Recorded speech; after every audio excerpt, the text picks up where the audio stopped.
Fresh out of college, still figuring things out, working this tough job as a caseworker for people with developmental disabilities. One day, he got assigned a new client, a young man, 6 feet tall, maybe 250 pounds, but mentally, he was like a 5-year-old. Could flip from calm to violent in a second. He was living with his grandma, tucked away in this old beat-up house.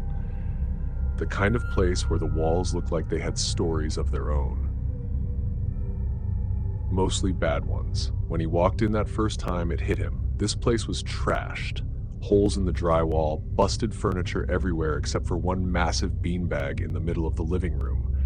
That was the kid's favorite spot. Grandma didn't even try sending him to school anymore. Said it wasn't worth the damage. She wasn't exactly warm herself, but she looked tired. Past tired, like life had drained her down to just skin and bones holding on. On his third visit, something felt different. Wrong. The air inside the house was heavy. The kid was pacing like a caged animal, muttering and slapping the walls.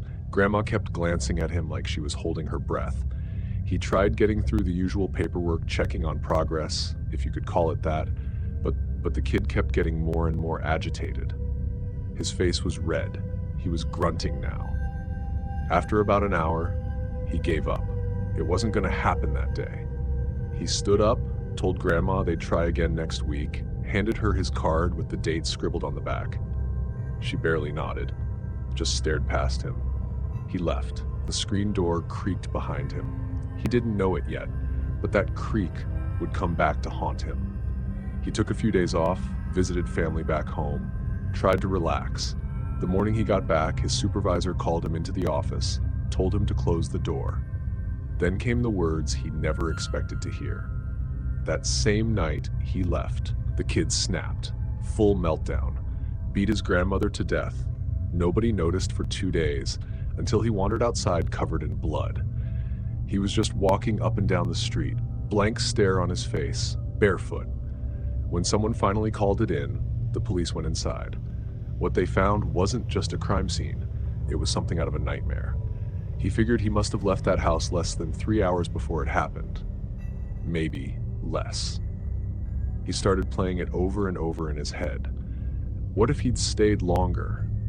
What if the kid had snapped while he was still sitting on that beanbag? He never went back to that house, and to this day, he never forgot the sound of the kid slapping the walls, or the look in Grandma's eyes like she knew something was coming.